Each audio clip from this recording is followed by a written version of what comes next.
เตือนจะมีฝนตกหนักและลมพัดแรงอยู่ทุกภาคการปกคลุมของฝนเท่ากับ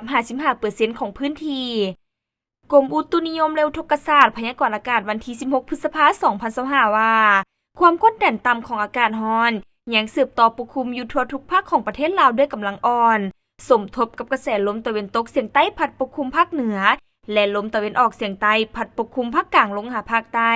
ซึ่งเจ็ดให้อากาศยังจะร้อนอยู่ทั่วไปและจะมีฝนตกฟ้าห้องฟ้าเหลื่อมในรับคอยหาปานกลางอยู่ในแต่ละภาคและจะตกหนักเพราะมีลมพัดแรงอยู่บางท้องถิ่นภาคเหนือด้านตะวันออกแขวงพงสาลีเวียงไซสำเหนือและเสียงขวางอากาศเย็นในตอนกลางคืนหาตอนเช้าและจะมีฝนตกฟ้าห้องฟ้าเหลื่อมในรับคอยหาปานกลางและตกหนักอยู่บางท้องถิ่นเพราะมีลมพัดแรงเป็นบางโอกาสหรือนาทีการปกคลุมของฝนเท่ากับ 55% ของภาคอุณหภูมิในระหว่าง 17-32 องศาภาคเหนือด้านตะวันตกแขวงหลวงน้ำทาบ่อแก้วอุดมไซหลวงพระบางและไซยบุรีอากาศร้อนพร้อมจะมีฝนตกฟ้าห้องฟ้าเหลื่อมในรับคอยหาปานกลางและตกหนักอยู่บางท้องถิ่นเพราะมีลมพัดแรงเป็นบางโอกาสหรือนาทีการปกคลุมของฝนเท่ากับ 55% ของภาคอุณหภูมิในระหว่าง 20-35 องศา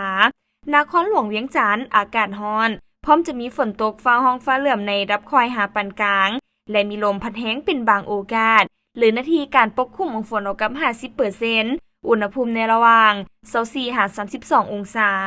ภาคกลางแขวงเวียงจันทน์บุรีคำไซคำมวลและสวรรณเขตอากาศร้อนพร้อมจะมีฝนตกฟ้าห้องฟ้าเหลื่อมในรับคอยหาปานกลางและจะตกหนักอยู่บางท้องถิ่นเพราะมีลมพัดแรงเป็นบางโอกาสหรือนาทีการปกคลุมของฝนเท่ากับ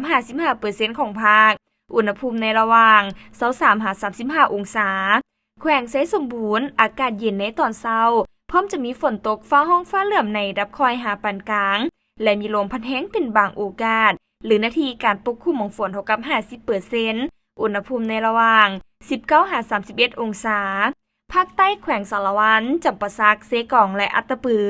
อากาศร้อนพร้อมจะมีฝนตกฟ้าห้องฟ้าเหลื่อมในรับคอยหาปานกลางเพราะมีลมพัดแรงเป็นบางโอกาสหรือนาทีการปกคลุมของฝนเท่ากับ 50% ของภาคอุณหภูมิในระหว่าง 24-36 องศาสำหรับเขตภูเพียงบริเวณอากาศเย็นพร้อมจะมีฝนตกฟ้าห้องฟ้าเหลื่อมในรับคอยหาปานกลางและมีลมพัดแรงอยู่บางบริเวณหรือนาทีการปกคลุมของฝนเท่ากับ 50% อุณหภูมิในระหว่าง 15-26 องศา